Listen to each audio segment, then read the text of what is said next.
Hello everyone, Rurikhan here coming at you with another Dark Souls 2 video.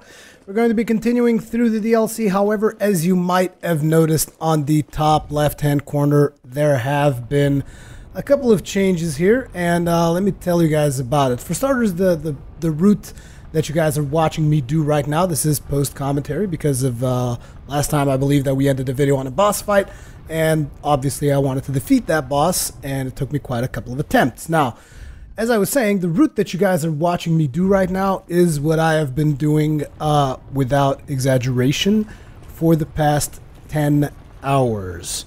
Now, either I'm just not good enough to basically beat the bosses whilst being in the Company of Champions New Game Plus, whilst using a melee-only build, or I just don't know. But the fact of the matter is it got to a point where it was just plain unproductive because I wanted to record videos, and I was just recording this that you're watching right now over this exact same thing.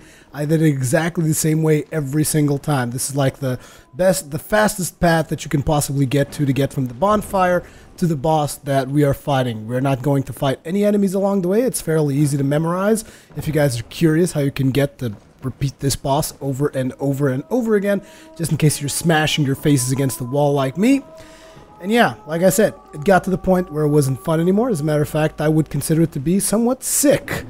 Because, yeah, 10 hours smashing your face against the same boss, you gotta have some kind of mental problem to be doing that. And like I said, I do want to be making videos for you guys, and I have other videos to make, not just Dark Souls. And when I got to the 10th hour, I just told myself, look, this is enough, okay? Enough is enough. So I exited the Company of Champions and came back here. And after exiting the Company of Champions, it's a fairly straightforward boss. It's just, the thing is, pretty much every single hit she lands on you, you're dead on Company of Champions. And this is a character with like some heavy armor as well as maximum life. So I'm not sure if you, in order to beat her with Company of Champions, if you have to use spells, which is something that I wasn't willing to do, or if you have to use maybe ranged weapons. I mean, you got to do something that I wasn't doing because it was just crazy. I mean, just look at how fast I'm doing everything on the boss right now. You know, that's because I've been doing the damn boss for 10 hours. Just I can just wreck everything until she summons, what's his name? The dude, the boss, Velstadt. Yeah, like this right here in Company of Champions, boom, dead, over, right there. The fight would have ended for one tiny little mistake.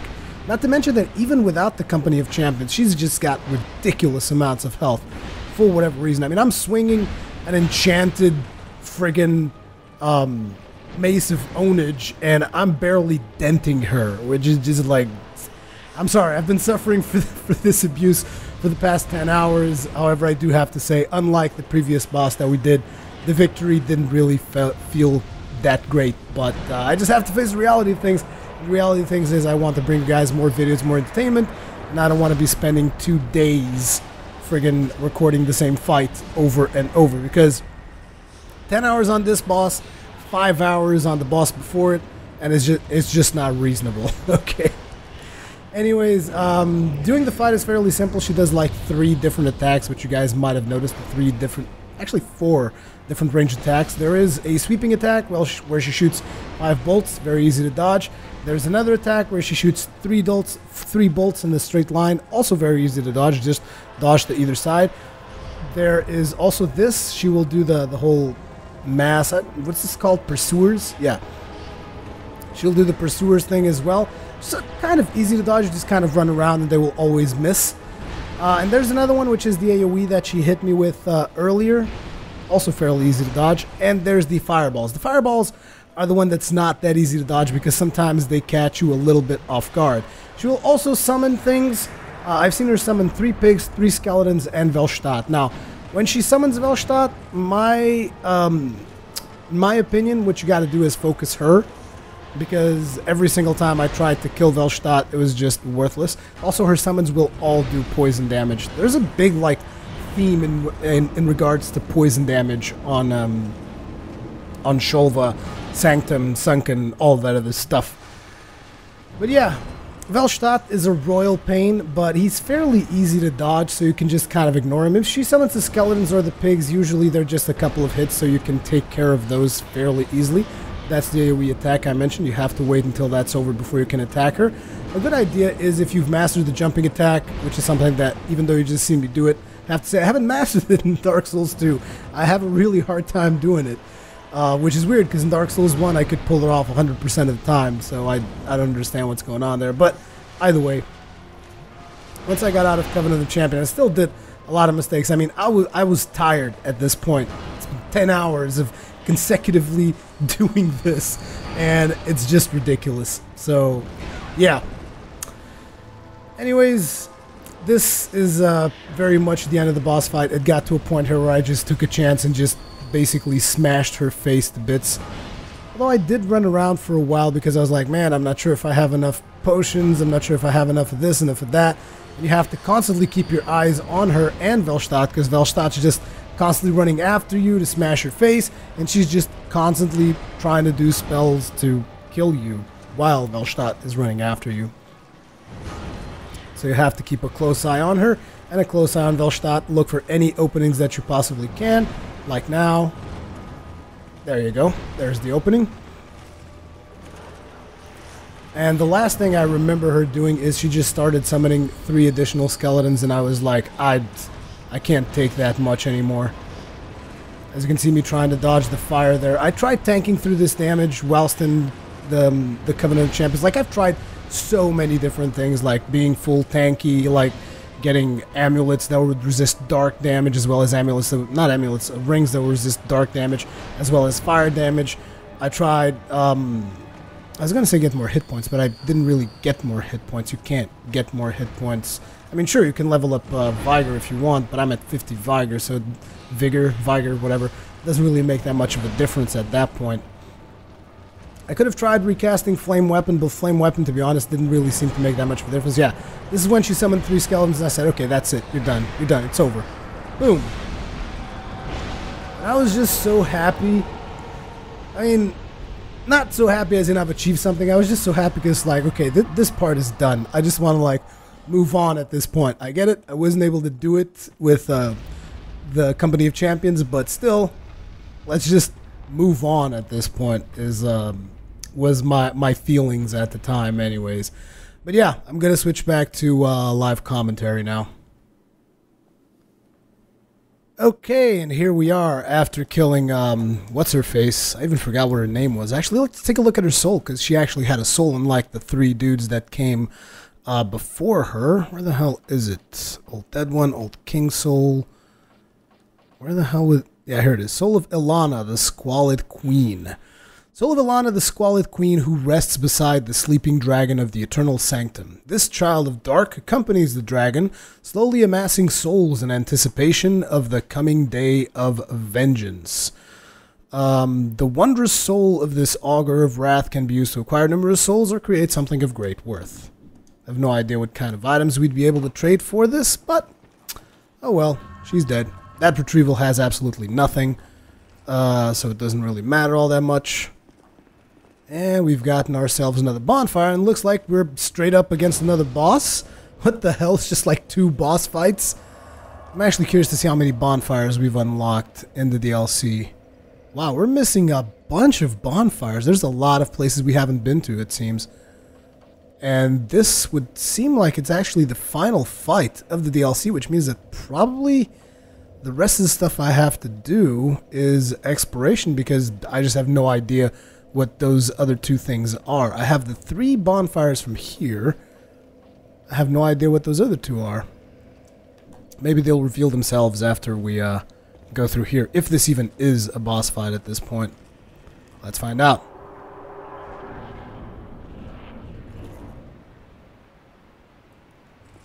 Definitely seems like a boss fight.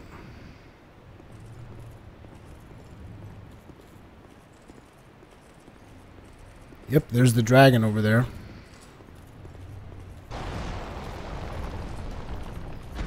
Oops. Damn it, my mouse.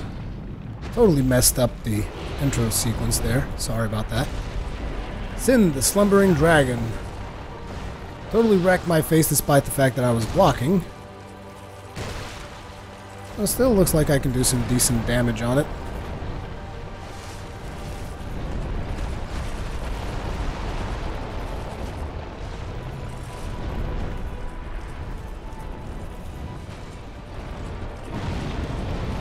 I like the way that the stuff on the ceiling just gets completely wrecked as he flies through it.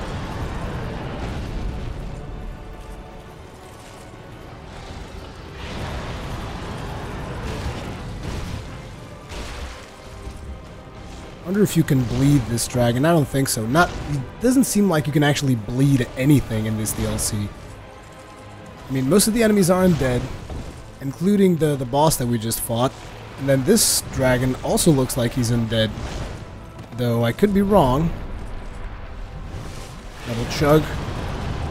Ouch. What the hell's that symbol right there? Bleeding? The dragon makes me bleed?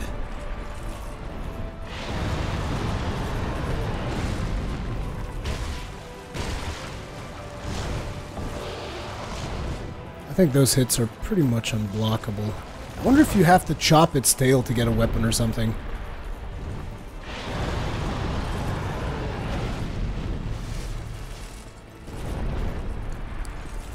Oh, you're not gonna make things easy for me, are you?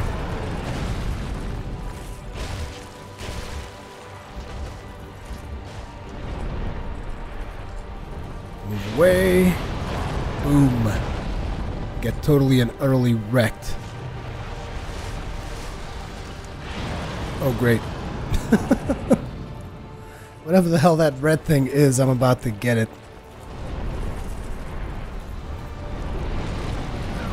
It's toxic. Great. I've very rarely seen the symbol of toxic. Although I don't think I have anything to remove toxic, which is great. Means I'll probably die. What the hell did I just... Oh, man. Great. Yep. Just like I thought.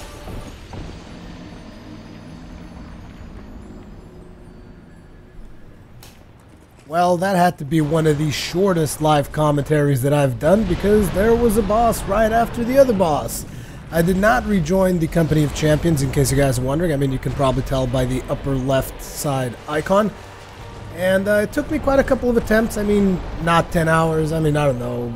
I don't know exactly how many deaths I had, but I didn't feel like editing a death montage for this.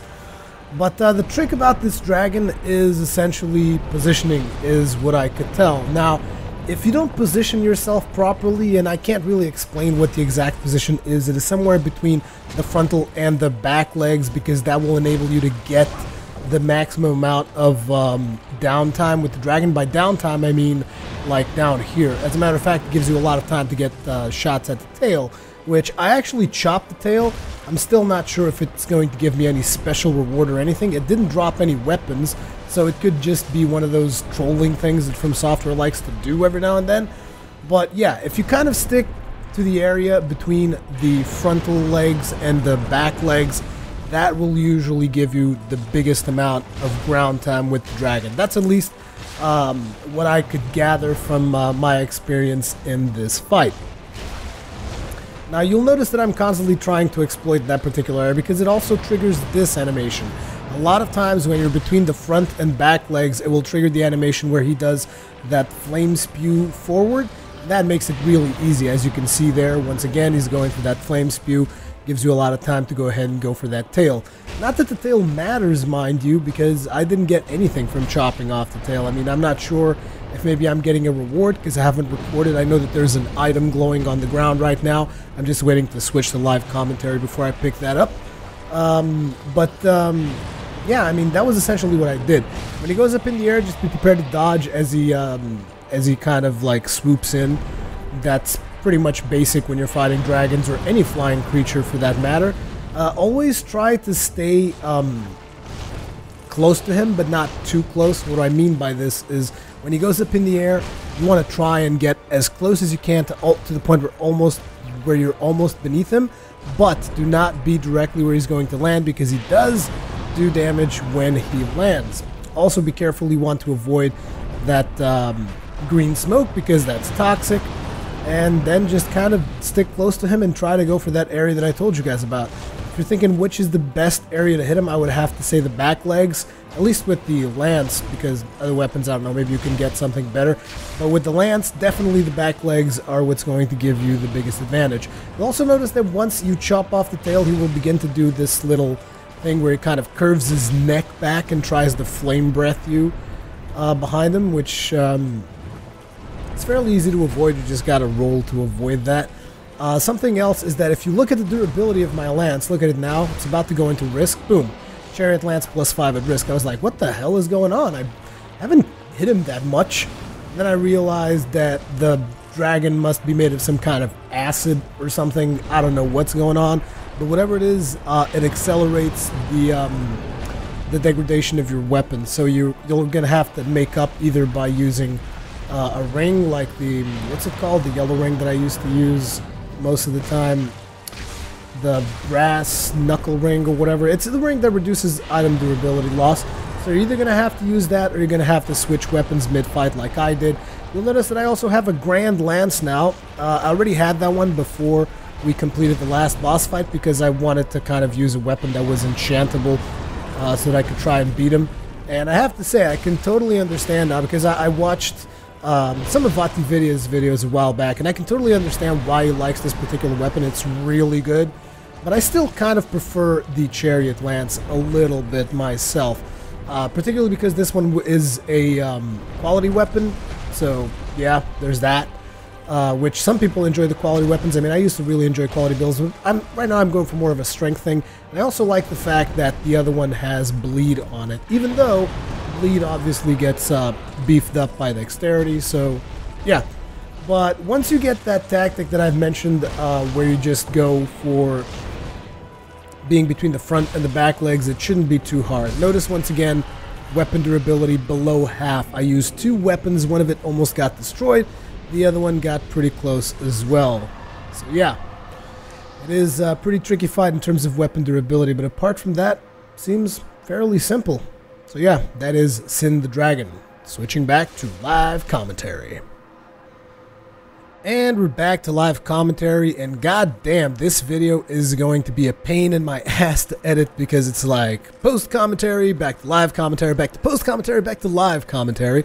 So let's see what we got here that's glowing all over the place. What's this? The Crown of the Sunken King. A faint heat lingers in the ancient crown. Okay, for starters, let's take a look at the dragon's soul. If we can find it, even. Soul of Elana, Soul of Sin, the slumbering dragon. Soul of Sin, the dragon who sleeps in the lowermost depths of this land. The king erected a magnificent city, and the dragon slept soundly until Sir Jorg disturbed it with a single great strike, and the dragon could bear its store of poison no longer. The reign of death toppled the city, but restored the dragon's purity. The wondrous soul of this dragon can be used to acquire numerous souls or create something of great worth. And now, let's look at, obviously, what was our objective, which is the Crown of the Sunken King. As a matter of fact, we now have two crowns. We have the King's Crown, and we have Crown of the Sunken King. Crown of the Sunken King who once ruled this land. The king erected the eternal sanctum below the earth to worship the great dragon, but the towering bulwark crumbled with the city shortly after the dragon's awakening. But these were events of long ago, and today no one even remembers the king's name. So this is the item that we came to pick. All of this trouble for this one crown. I have no idea what you're supposed to do with this crown, mind you. But hey, we did it. We defeated 3 bosses. I'm not sure if there's any more bosses or not, but I definitely want to be doing some more exploration. It's just, since I'm not exactly sure what I'm going to be finding, I'm probably going to switch to post-commentary and just start randomly exploring and trying to figure stuff out at this point, really, because I just have no idea where to go from here. And that was pretty much it for the crown of the Sunken King, it turns out, because after the dragon, there didn't really seem that there was anything else to do. Now, sure, I had a little bit more of exploration that I needed to do because I missed out on some things, like, namely, I was missing 2 of the bonfires, which I later found. I'm going to try to, like, show them on clips in the video as I am talking about them right now. There was one in that zone where we had the spikes on the floor and all the ghosts and stuff like that. If you guys remember, there was an item that I didn't pick up there, which was a Sanctum crossbow or something, which supposedly is a crossbow that shoots bolts of darkness or something along those lines. Yeah, it was there's that item that I had not picked up, as well as a bonfire right next to it. So that would be like a bonfire before you would get to that lower section of the door that I opened with the with those things that were just like big frogs, if you guys remember, at the bottom. So yeah, there was that bonfire that I had missed, and there was another bonfire that I missed, which was before the Elaine. I might be mispronouncing her name. Elaine just doesn't sound right for some reason. But there was a bonfire there as well. I'm going to try to give you guys kind of like a landmark spot so that you guys can situate yourselves and show you guys where that particular bonfire is.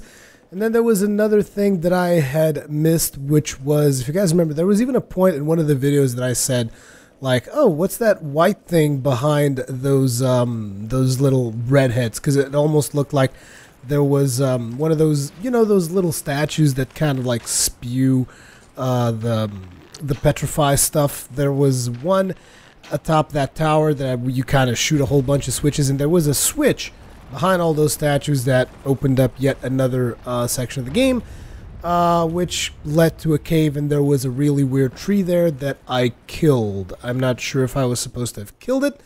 I didn't really understand what was the point of that entire area. There were a couple of items there. There was particularly there was a spell, which it's essentially the Dark Souls 2 version of Tranquil Walk of Peace, except it's a hex.